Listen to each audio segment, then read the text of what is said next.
తెలంగాణలో లోక్సభ ఎన్నికల ఫలితాల్లో హస్తరేఖలు వికసించాయి. కమలం గుబాలించింది. కారు మాత్రం కదలడని మొరాయించింది.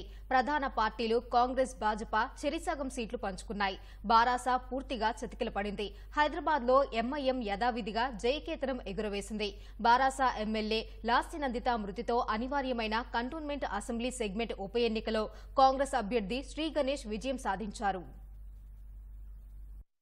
తెలంగాణలో అధికార పార్టీ కాంగ్రెస్ లోక్సభ ఎన్నికల్లో 14 స్థానాలు గెలవాలనే లక్ష్యంతో పోరాడింది. ఫలితాల్లో మాత్రం 8 స్థానాలకే పరిమితమైంది. 14 స్థానాలు దక్కలేదనే అంతర్మదనం కాంగ్రెస్ లో మొదలైంది. అభ్యర్థుల ఎంపికలో పొరపాటు జరిగిందా? కొందరు మంత్రులు పూర్తి స్థాయిలో పని చేయలేదా? భాజపాకు బారాస లోపాయికారిగా సహకరించిందా అని ఆ పార్టీ నేతలు కారణాలను విశ్లేషిస్తున్నారు. లోక్సభ అభ్యర్థుల ఎంపిక పక్కాగా జరగలేదనే భావన తెలంగాణ కాంగ్రెస్ లో వ్యక్తమవుతోంది. బలమైన నాయకులు ఇతర పార్టీల నుంచి అభ్యర్థుల్ని తీసుకోవాల్సిన పరిస్థితి ఏర్పడింది. కొన్ని చోట్ల అసెంబ్లీ ఎన్నికల్లో ఓటమి పాలైన అభ్యర్థులకు టికెట్ ఇచ్చారు. కరీంనగర్, సికింద్రాబాద్, ఖమ్మం, హైదరాబాద్ నియోజకవర్గాల అభ్యర్థుల ప్రకటనలో తీవ్ర జాప్యం జరిగింది. హిందుత్వం, అయోధ్యలో రామమందిరం వంటి అంశాల వల్ల భాజపా లబ్ధి పొంది 8 స్థానాల్లో గెలిచిందని, బారాస కూడా లోపాయికారిగా సహకరించిందని కాంగ్రెస్ భావిస్తోంది. రిజర్వేషన్లు రద్దుకు భాజపా ప్రయత్నిస్తోందని సీఎం రేవంత్ రెడ్డి చేసిన విమర్శలు పార్టీకి లబ్ధి చేకూర్చాయని చెబుతున్నారు. రేవంత్ రెడ్డి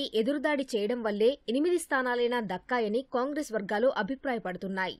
తెలంగాణ లోక్సభ ఎన్నికల్లో భాజపా అనూహ్య ఫలితాలు సాధించింది. శాసనసభ ఎన్నికల్లో చతికిలపడ్డ ఆ పార్టీ పక్కా వ్యూహంతో సానుకూల ఫలితాలు సాధించింది. తెలంగాణలో భాజపా ప్రభావాన్ని పెంచుకుంటూ ప్రస్తుత లోక్సభ ఎన్నికల్లో 8 స్థానాలు గెలిచి సత్తా చాటింది. అధికార కాంగ్రెస్ కు ధీటుగా 4 సిట్టింగ్ స్థానాలు నిలుపుకొని మరో 4ంటిలోనూ పాగా వేసింది. తెలంగాణలో ప్రత్యామ్నాయ రాజకీయ శక్తిగా ఎదగాలనే లక్ష్య సాధనలో మరో అడుగు ముందుకేసింది. అసెంబ్లీ ఎన్నికల ఫలితాల తర్వాత భాజపా జాతీయ నాయకత్వం తెలంగాణపై ప్రత్యేక దృష్టి పెట్టింది. 5 మాసాల పాటు వ్యూహాత్మకంగా ముందుకు సాగింది. అధికార, ప్రతిపక్ష పార్టీల కంటే ముందే బలమైన అభ్యర్థులను ఎంపిక చేసి ప్రకటించింది. దాదాపు 2 మాసాలు ఆ పార్టీ అభ్యర్థులు ప్రజాక్షేత్రంలో ప్రచారం నిర్వహించారు. అధికార కాంగ్రెస్ 10 ఏళ్ల బారాస పాలనపై నిత్యం ప్రజాక్షేత్రంలో ఎండగట్టేలా ప్రణాళికల్ని అమల్లోకి పెట్టారు. ఇవి తెలంగాణకు సంబంధించిన ఎన్నికలు కావని, దేశంలోని పాలనను నిర్ణయించేవనే ప్రచారాన్ని జనంలోకి తీసుకెళ్లారు. కేంద్రంలో అధికారం చేపట్టే భాజపాతోనే తెలంగాణ అభివృద్ధి సాధ్యమని చేసిన ప్రచారం కూడా ప్రయోజనం చేకూర్చింది. ప్రధాని మోదీ సహా జాతీయ నేతలు ప్రచారంలో పాల్గొనడం కూడా కమలం పార్టీకి కలిసి వచ్చింది. తెలంగాణలో పట్టణ ప్రాంతానికే పరిమితమైన భాజపా చరిత్రలో ఎన్నడూ లేని విధంగా గ్రామీణ ప్రాంతాల ఓటు బ్యాంకును కొల్లగొట్టి ఎక్కువ సీట్లను సాధించింది.